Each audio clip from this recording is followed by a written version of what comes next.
Hello everyone, this is Joshua here. By the time you see this video was supposed to be out in the first week of February, but I got a little sidetracked and then was pretty busy. Also, I went into a little bit of a few weeks without posting, so for reasons I don't want to personally go into for the sake of my mental health, but this is going to be still my double review of the Apprentice and Orion in the Dark. So by the time you see this will be uploaded with a bunch of other videos that you're going to be seeing. There will be time codes in the description box, so that way you can hear my thoughts on it. Both. One of them was recorded during February. The other one I had an original recording of, but it didn't really go too well, but that will segue into voiceover form for Orion in the Dark. So if you guys do enjoy the video, be sure to give this a thumbs up, share it around, and hit the subscribe button. And I do appreciate your patience for this. I am very sorry about this. It's just I needed a little bit of a rest. So I hope you enjoyed that, and got plenty of other videos coming for you. So with that being said, enjoy the content.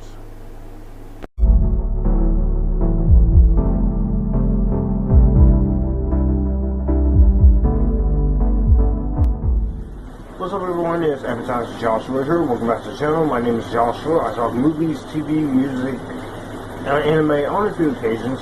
So here we are. We're going to talk about, of course, welcome back to the channel. If you guys are new to the channel, all my social media links in the description box down below. So with this being 2024, like I said, going forward, I'm not going to try and give every movie an individual review. So for the new year, because also I'm trying to stay consistent and such, I watched two different movies on last weekend, and I decided I want to do both a double review of both of them. So this is going to be a pretty big review for two different animated films, and both of them released on two different streaming services, one on Paramount Plus and one on Netflix. So here we are.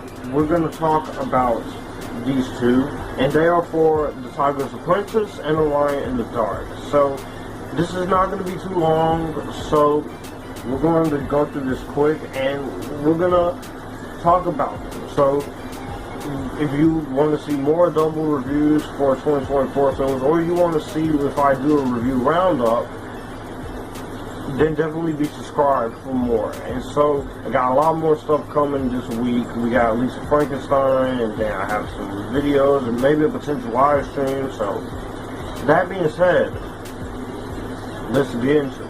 So the first movie we are going to talk about in this is The Apprentice, which this is a movie released on Paramount Plus, and I have a bone to pick with this one. Not that I hated it or anything, I just need to get something off my chest when it comes to this film. So this is directed by Raman Hui, who has been a part of the DreamWorks animation game. This is also based on the 2003 novel, the same name, by Lawrence Yep. And this stars Brendan Soho, Henry Golding, Lucy Liu, Michelle Yeoh, Sandra Oh, and Leah Lewis, and a couple more other filmmakers. So let's talk about this pretty good movie. So the premise of The Apprentice is that we follow a young boy in high school, of course, in San Francisco, and he meets a talking tiger named Mr. Hugh, and he discovers that he is the latest in a long line of guardians who protect the Asian Phoenix from evildoers. I was really curious about this when it was first originally going to be announced, because this was originally planned for a theatrical release by Paramount, of course, and this got moved originally. This movie's been moved several different times. This was supposed to come out in 2022, but due to the ever-growing pandemic, it was delayed to February 10th, 2023, then December 20th of last year, and then it was further delayed through January 19th, 2024, and they moved it to streaming with a release date for February 2nd. So this movie has been moved around like crazy, just like a lot of other movies affected by the pandemic or writers or actor strikes. And I just gotta tell you, I was looking forward to it because I like the idea. I'm a sucker for these types of stories, and I thought that this absolutely has some interesting premises going for it.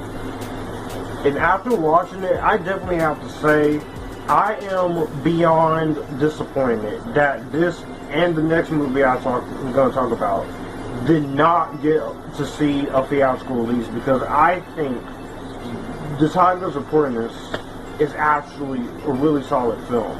I'm not going to go too in depth with either one of these because I don't want this to be over 45 minutes to an hour. So I'm going to just give you my quick thoughts on this and the next one as much as I can. So let's go into it. This is going to go down this year as a little bit of a surprise for me because I was interested, because I wasn't sure how this was going to play out. Also, like, he's kind of seen as being a little bit of an underrated gem. So with that being said, this is going to be fun.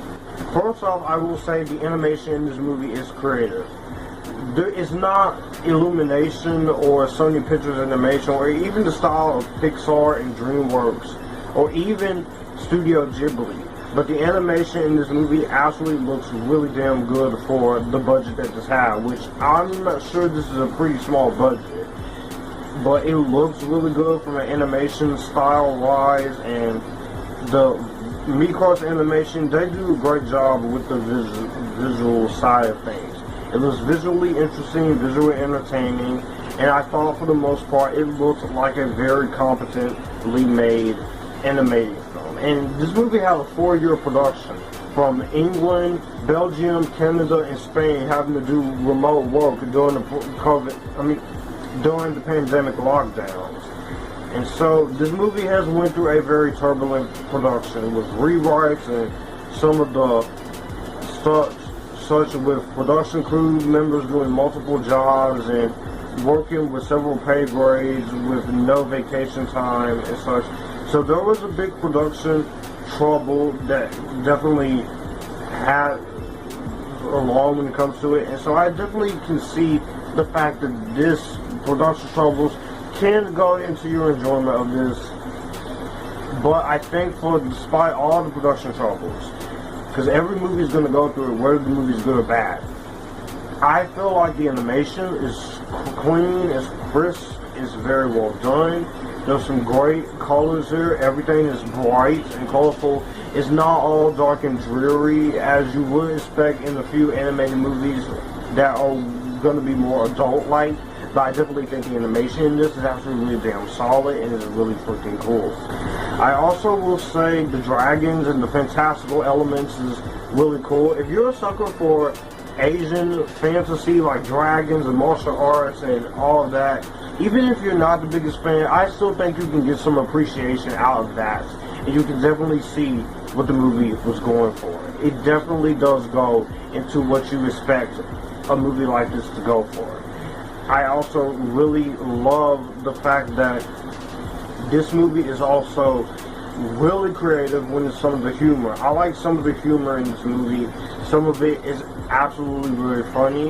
It actually had me laughing at times. And the movie does have a nice, good heartbeat to it. There's also a little reference and nod to the Spider-Verse in one sequence, which, as a fan of those Spider-Verse movies, and recently Mutant Mayhem, I can appreciate the whole idea of that. I definitely really like in terms of what they did and what they could play with it. So I like some of the characters here. Aside from a few of the characters who needed more to do, I definitely enjoyed the story of the main character. We've seen the story before of him being a high schooler, and he is just, being who he is. And he's living with his mom, so you definitely get all that.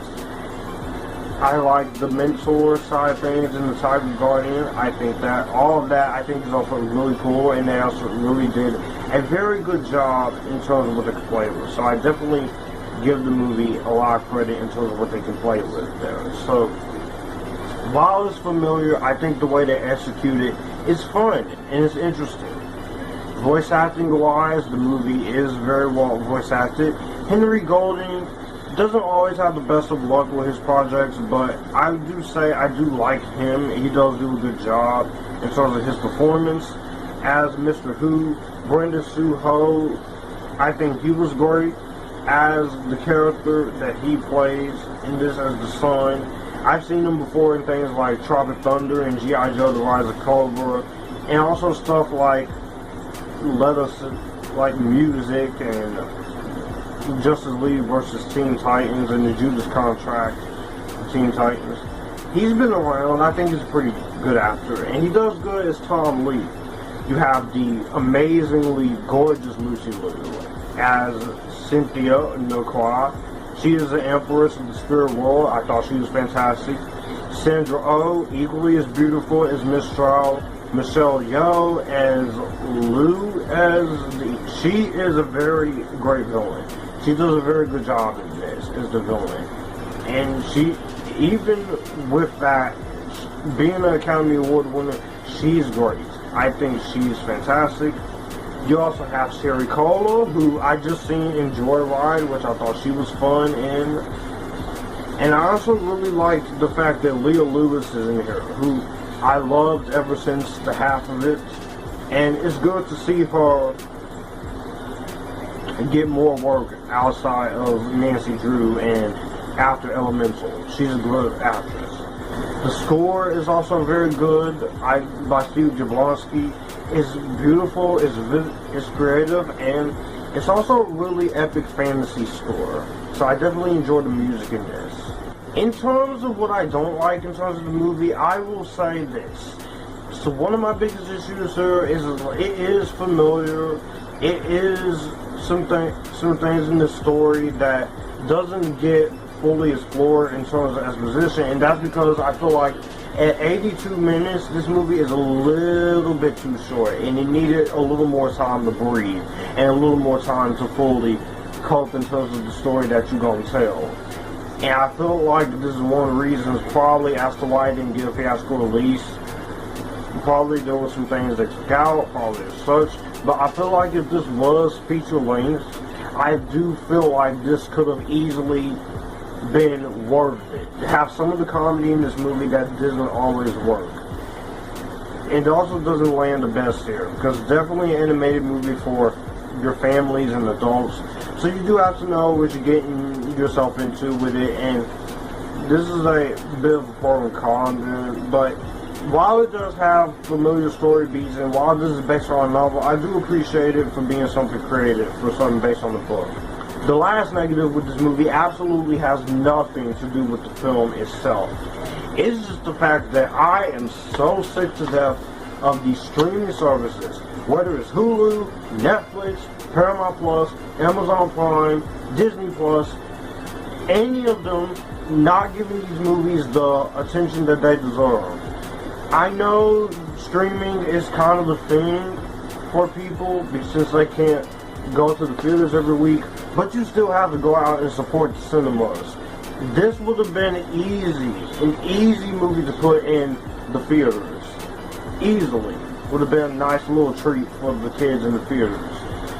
And I feel like that these streaming services and these studios, the fact that these movies get dumped on streaming service with barely any marketing or press behind it, aside from a few trailers. I know they had actors and writer strike, so that's why they couldn't promote it. It's weird to me. Streaming services, listen to me carefully. Stop doing this at the last minute. If you can't market these things the way they should be for your streaming services, put them in theaters and market the crap out of them. But overall issues aside, this is a movie I will recommend checking out on Paramount Plus. If you have families, if you have kids or whatever, this is a movie I would definitely recommend this.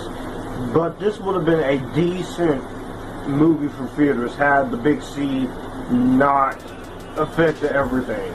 But for streaming, and despite those issues and stuff I just mentioned, and despite the fact that this movie is a little bit too quick, I enjoyed the movie for what it is. Alright, so going into the voiceover section, this is going to be my thoughts on Orion in the Dark, and this was the latest DreamWorks animation film, one of 3 this year, besides Megamind and the Doom Syndicate and the recently released Kung Fu Panda 4.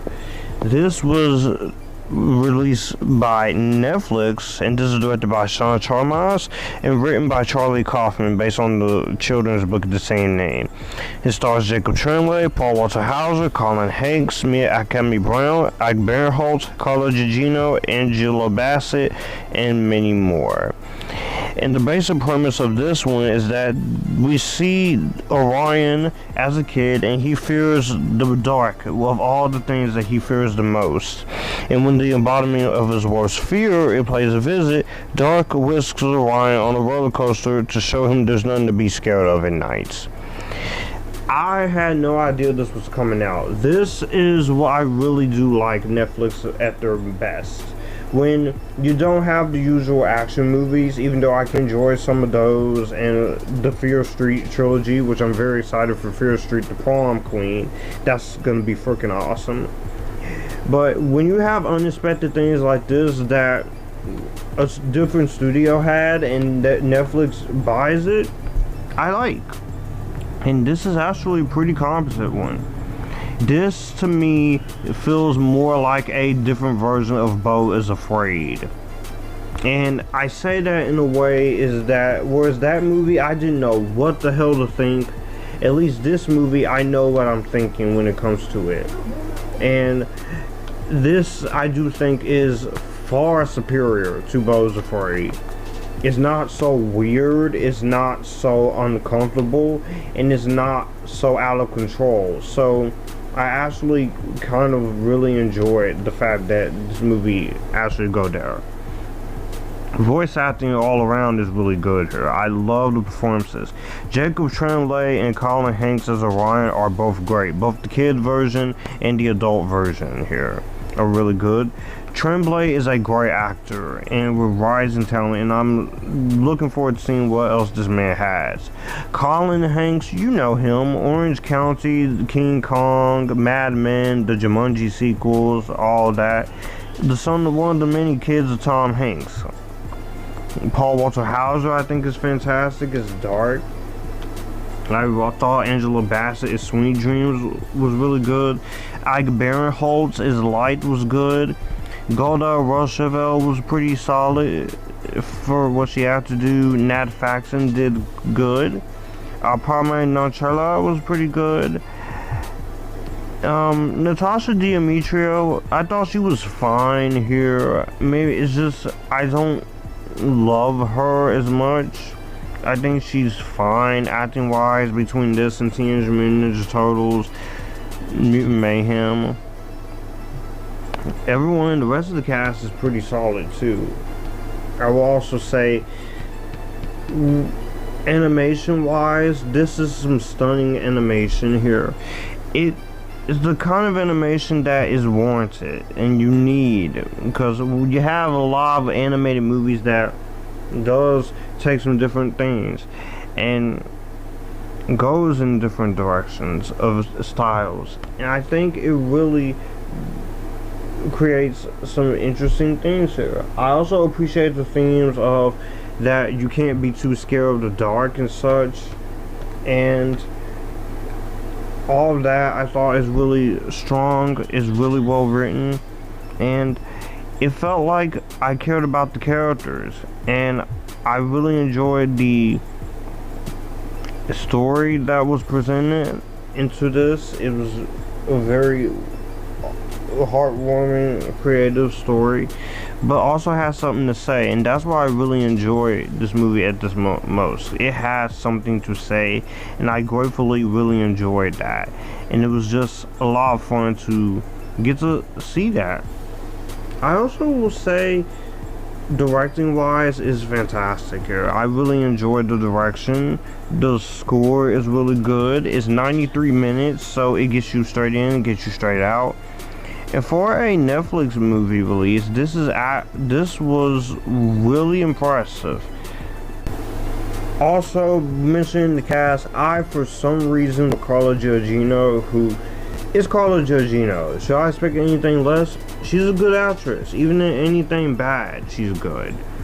I will say, in terms of some of the negatives I will have in terms of this movie, I guess I can say there was some moments that were a little bit draggy, and it did take a while to get back in there.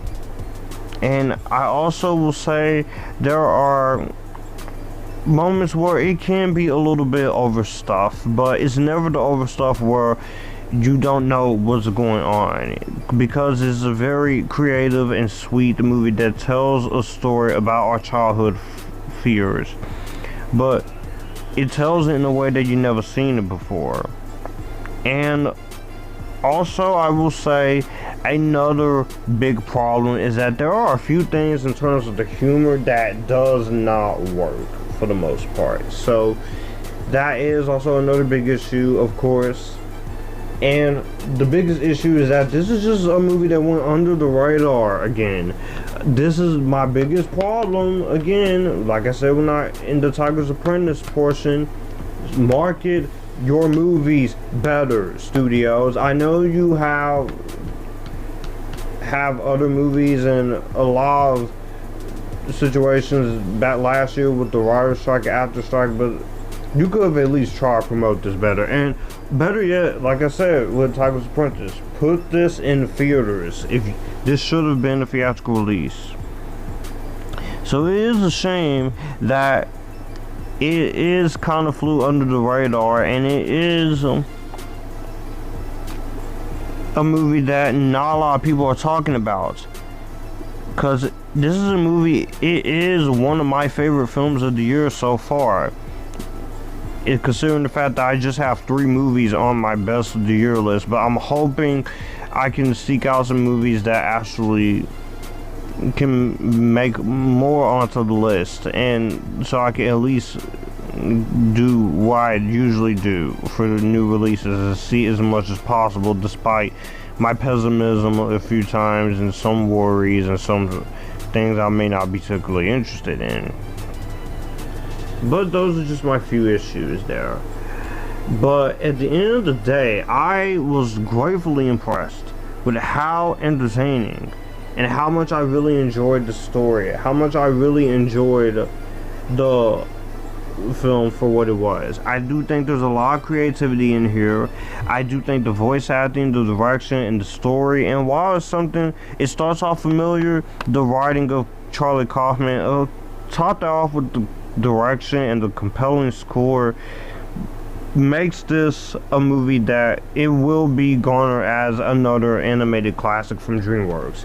It's not anywhere near Shrek 2 level or such like that, but I will say this is a movie I think is one of the better ones. And if you have not seen Orion in the Dark, I would recommend this.